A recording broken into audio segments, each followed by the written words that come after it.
10 Nation, we are 17 days out to the official finale. No, sorry, not the finale, the end of the challenge. The finale happens 27 days from now. No, 24 days from now. Day 53. And I sent you numbers a few days ago. You're going to notice that your carbs are getting pretty low. They're not super low, but they're pretty low. And so this is really the easiest way to go about reducing your calories in terms of feeling satiated. And certainly there's not a one-size-fits-all for your macros. But as I mentioned, in terms of feeling satisfied and full, this is the easiest way to go. The first thing to cut out are carbohydrates. And carbohydrates certainly are not evil, they're not bad. It's just really hard to diet on, or it's really hard to follow a diet that's lower in energy intake yet still higher in carbs. It just is. It's just the way we are made up. It's our physiological reaction, our hormones, and our brain chemistry too. All right.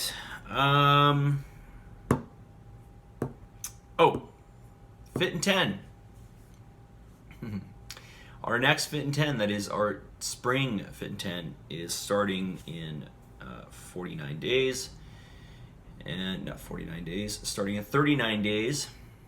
And if you sign up before March 19th, I'll give you 50% off. That's right, I will give you 50% off. That's 50, not 15. That is 50, 50% off. Just let me know, send me a message, and I will sign you up, and I will give you 50% off. You have to take me up on this before March 19th. You cannot ask me after March 19th, okay? Well, you can ask me, but I will say no. All right, somebody's asking for workouts online, and I wasn't quite sure. I thought you all knew that I have videos online, but maybe this isn't good enough, and this is important for me to know. Because obviously I put those videos up to help you, but if you don't find them helpful, I need to know what you need from me to make them helpful. But all the exercises that are in the program are online. And oddly enough, this person asked me for some pictures, which is what I did all the way up into this challenge. I actually gave you a manual with some pictures, and it was just so old school that I decided to to switch it up with some videos, because I thought videos would explain it much better. So the videos are there. Let me know what it is that doesn't help you, okay? And I'll fix it up. All right. Somebody asked me. I really want to read this, so I don't have it in front of me here. So can I find it? Let me find it here. I can't see the names. All right, let me just see if I can quickly find it here. Give me 10 seconds.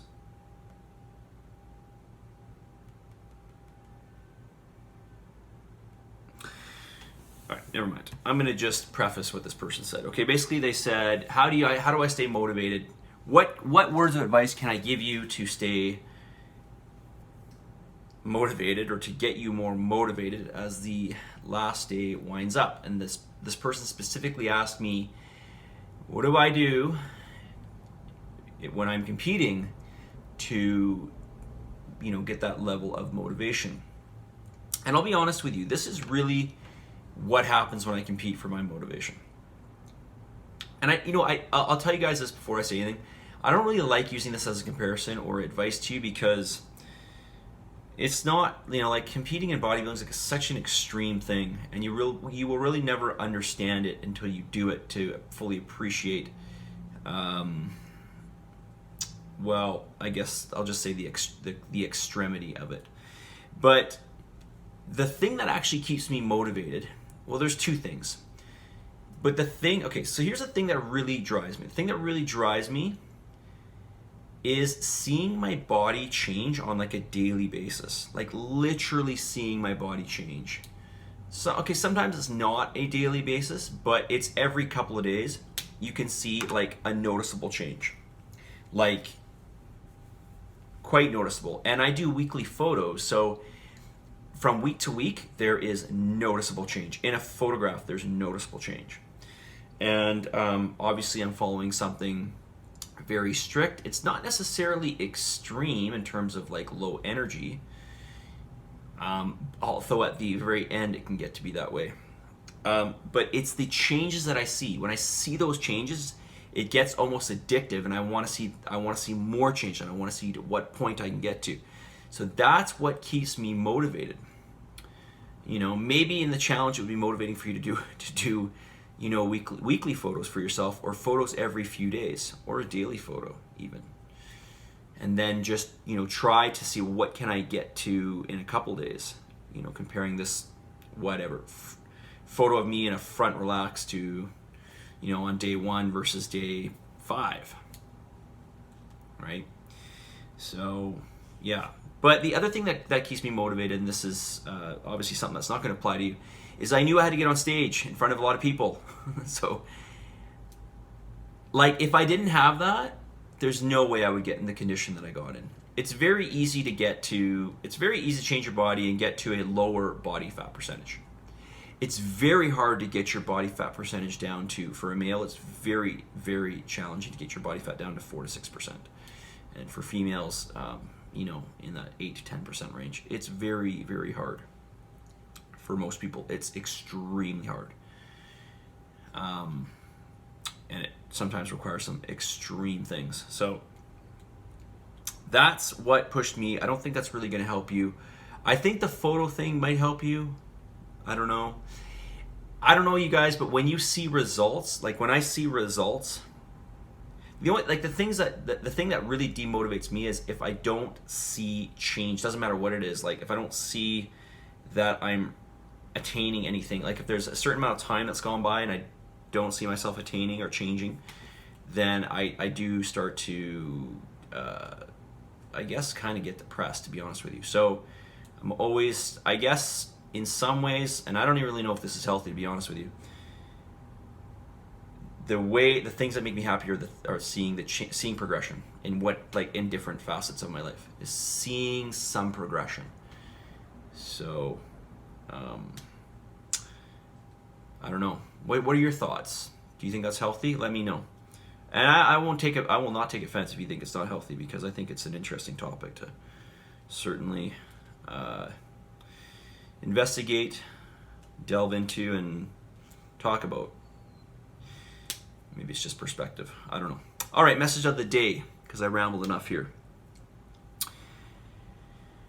Your potential, your absolute best. This is the metric for which you ought to compare yourself. I know it sounds trite, don't compare yourself to others, but this is actually really, really true.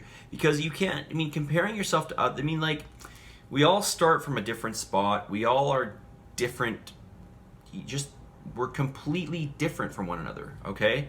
In terms of our skill sets and our, what we like and what we don't like. We all have different strengths and weaknesses. So really what you need to do, and I really believe this, and this is something I even just reading this today, I'm like, yeah, it's such a good reminder for myself, is to really, look at yourself and look at ways to improve yourself, and seriously, like blinders on, ignore what others are doing. All right, so I'm going to say it again: your potential, your absolute best. This is a metric for which you ought to compare yourself. Compare yourself to yourself. Self-improvement, that's what you focus on. All right, day 53 in the books, positive energy, positive vibes. I got some gratitude I'm going to read off right now. I did have it here, but I just changed it. So let me just pull it up. Oh boy. All right. This has been a fantastic experience for me, this person writes. It is something that I can take forward with me and continue to train for life. Thank you, Mark and Martina, for diligently leading us, motivating on our journey. I am grateful for my 2 loving girls, for the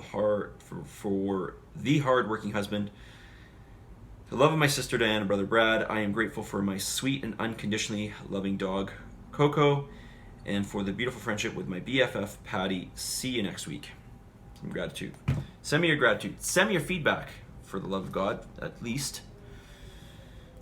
And believe in yourself. Work towards being the best you can possibly be. Okay? Look for areas that you know you can improve upon and work towards improving those. I will talk to you all very soon.